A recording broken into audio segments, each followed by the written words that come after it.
Bienvenue dans notre série documentaire Alchimystère.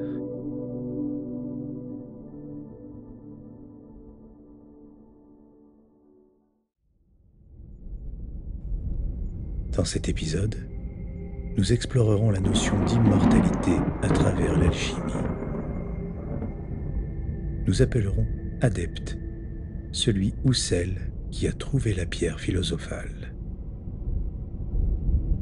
Une fois trouvée, on dit que l'alchimiste doit prendre la pierre, c'est-à-dire l'ingérer. Mais est-ce un leurre ou réellement la fameuse médecine universelle? Plusieurs ont évoqué ce sentiment mêlé de doute et d'absurdité face à cet objet si modeste, voire ridicule, lorsqu'on le tient au creux de sa main. De nombreuses questions surgissent alors, à commencer par l'authenticité de la pierre, sans quoi l'ingérer ne sera pas sans danger.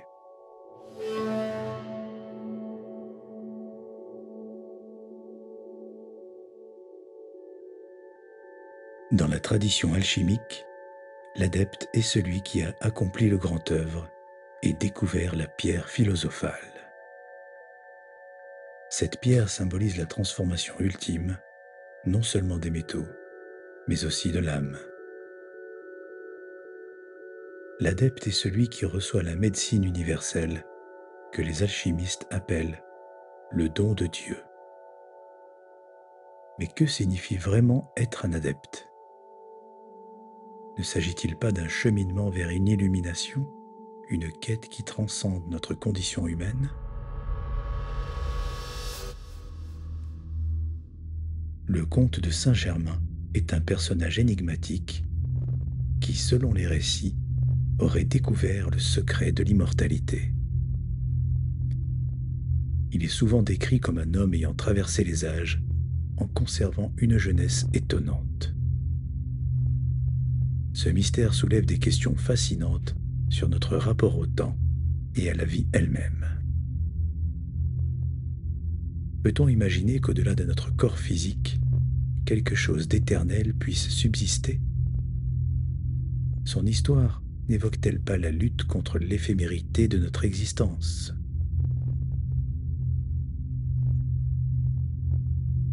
Fulcanelli, un autre grand adepte, nous a laissé un héritage mystérieux.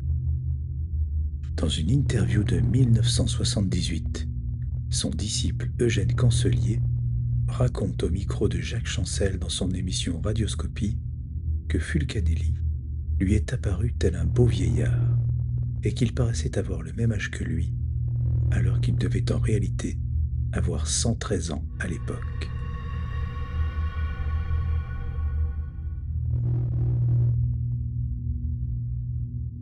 Eugène Cancelier, lui, était alors âgé de 52 ans. C'est très vrai. C'est très vrai.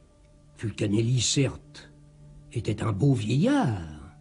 Surtout quand il venait, je me rappelle, souper à la maison quand j'étais à l'usine à gaz, la fameuse usine à gaz dont on a tant parlé. Vous savez, c'est toute une histoire, tout ça. Oui, oui. Eh bien, c'était un vieillard, c'était un beau vieillard, mais c'était néanmoins un vieillard. Quelle surprise! Quelle surprise quand je me suis trouvé devant lui, devant un homme qui avait mon âge. J'avais encore quand même, j'étais solide encore. En 52. Oui, évidemment. Mais il avait vraiment 113 ans? Il m'a tutoyé, il m'a dit exactement, tu me reconnais. Ça, je me suis bien gardé de lui rendre l'appareil. Oui, je sais pas pourquoi. Et il me dit, tu me reconnais. Oh, pensez, j'ai tant fait de portraits. J'étais... Oh, je ne me donne pas. Je ne me couvre pas de louanges, mais je m'y entendais pour faire un portrait académique. Eh bien... C'est un peu comme l'enfant. L'enfant qui prend de l'âge, qui devient un homme. On reconnaît l'enfant qu'on a connu dans l'homme qu'on retrouve. qu'on trouve soudainement même. On le reconnaît. Mais l'inverse, le vieillard qu'on a connu, rien ne touche davantage à l'enfant que le vieillard au fond, et qu'on revoit comme si il avait remonté le temps, mais on reconnaît toutes sortes de choses du visage. Les oreilles, la forme, l'implantation des cheveux. Grisonnant, certes, mais qui était noir. Bon, vous me direz, il a pu se teindre. Non, c'était bien lui, c'était bien lui.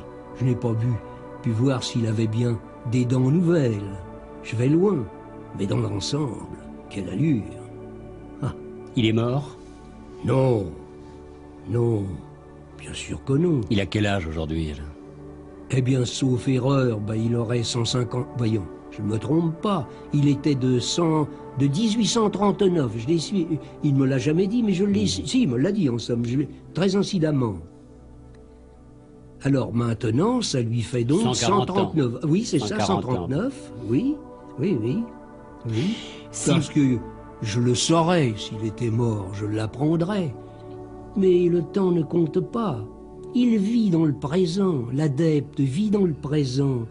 Le présent nous est refusé à nous. Mais vous êtes au-delà. Interpellé par ce phénomène, Cancelier conclut en disant que pour l'adepte, le temps ne compte pas. Ce dernier vit dans le présent, un présent qui nous est refusé à nous autres.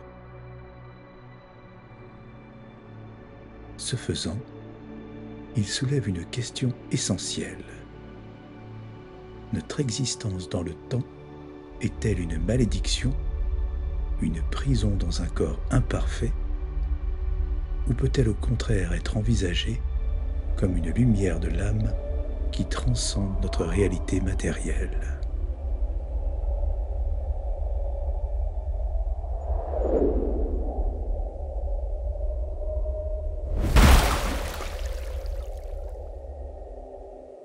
L'immortalité peut être perçue comme un paradoxe.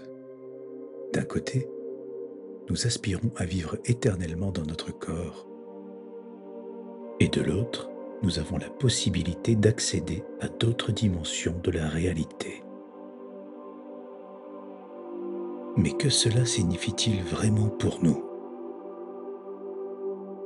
Sommes-nous réellement prêts à abandonner notre attachement à la matière pour embrasser une existence plus lumineuse? Le temps n'a de sens que lorsqu'il est envisagé à l'échelle de l'humanité, sans quoi nous restons prisonniers de nos sens et de notre corps limité. À ce niveau, la transmission de la connaissance devient alors notre véritable et plus précieux héritage.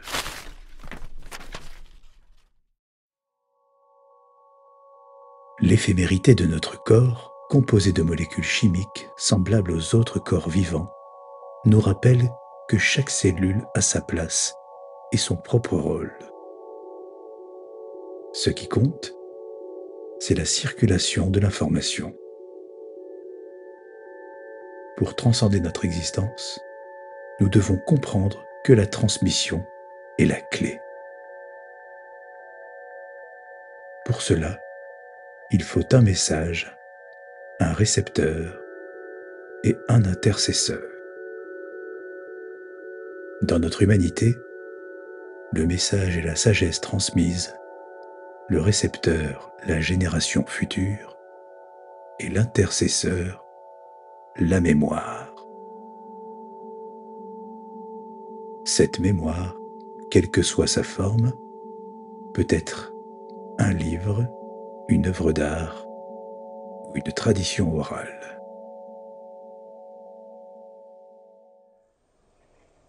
L'alchimiste, en vivant ici et maintenant, se doit de pénétrer chaque chose et de se dissoudre en chacune d'elles. C'est ainsi qu'il trouvera alors la véritable immortalité. Dans cet épisode, nous avons exploré les profondeurs de l'alchimie et son lien avec l'immortalité. Mais notre quête ne fait que commencer. Dans le prochain épisode, nous plongerons dans les mystères des prémices de l'opération alchimique. Restez avec nous pour continuer cette aventure vers la lumière. N'hésitez pas à vous abonner, à appuyer sur la petite cloche pour être notifié en cas de nouvelles vidéos et à parler d'Alchimystère autour de vous. Visitez également notre site www.alchimystère.com et posez toutes vos questions à iAlchimiste, la première intelligence artificielle au monde, spécialement entraînée pour répondre à toutes les questions en lien avec l'alchimie. Merci pour votre fidélité et bon chemin à tous.